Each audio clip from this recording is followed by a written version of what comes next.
Stand up and clap your hands. It's football time.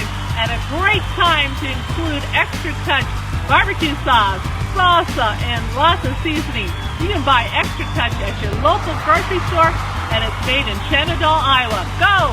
Buy! Win!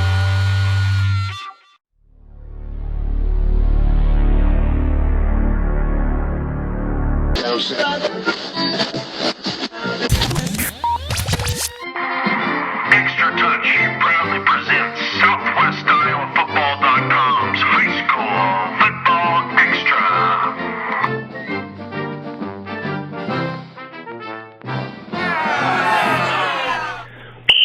Hey everyone, it's the Southwest Iowa Football Show, and we're back here in Week 2 with Kevin Slater and Matt Prieto, and bringing you all the action this past week for Week 1. And we want you to contact us. We want you to get a hold of us. You can go to our website, www.southwestiowafootball.com, or write to us at sports@valleynewstoday, that's all one word, .com. And we want to tell you, we've heard from a lot of you this past week. I've got letters here. This letter is from Paul. He says, "Gentlemen, I appreciate you getting these scores up so soon on Friday night. Thank you for all your hard work." So thank you, Paul, for your letter. Keep on writing.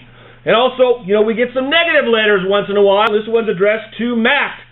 He says, "Matt, you are such a ball hog. This is not a show on wrestling. Please give Kevin some airtime.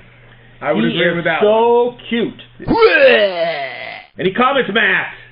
Kevin can have all the airtime he wants. Very good. Kevin, you want to comment on that, or you want to talk about last week's games? How about we just talk about last week's games? What wasn't a pretty week for the area for sure. Not just the teams we cover, but the entire geographic area did not fare well, pretty much except for Stanton. The game that Matt and I personally went to, the Fremont Mills at Shenandoah, started off really, really shaky on special teams for the Mustangs.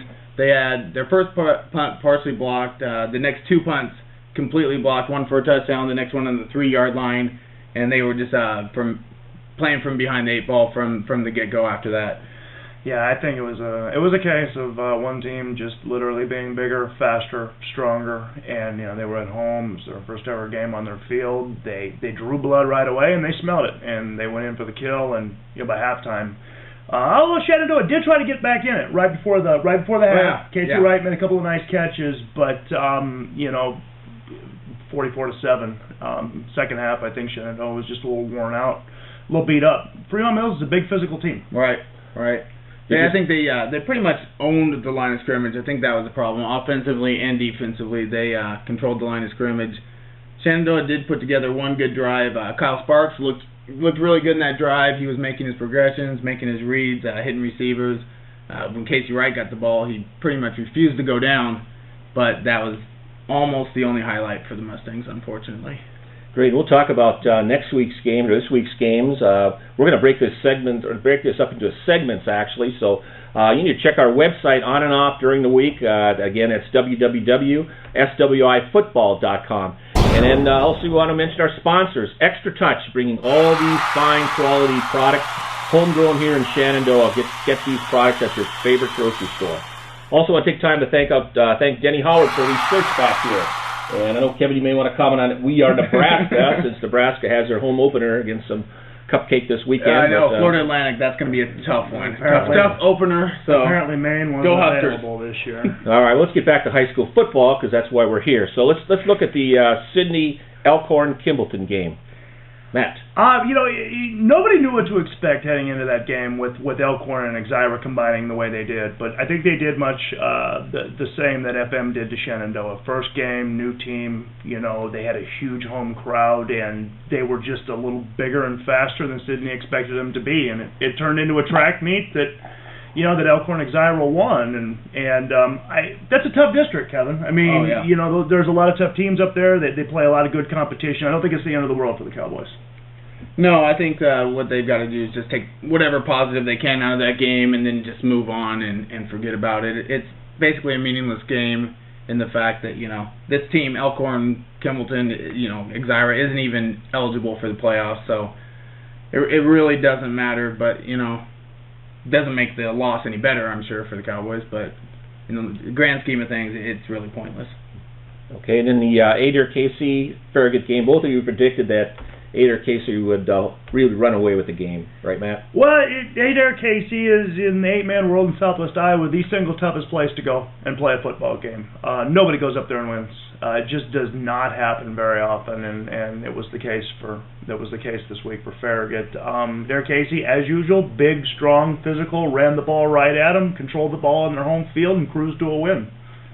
Yeah, I think Coach Young, though, was surprisingly upbeat after that. He thought his team competed well in the second half, played well in the second half, and gave him some positive momentum heading into this one. He said, the second half was pretty physical. Adair-KC left their starters in, so, they weren't scoring off of the backups or anything like that. So, I think they had something to build forward for this upcoming week.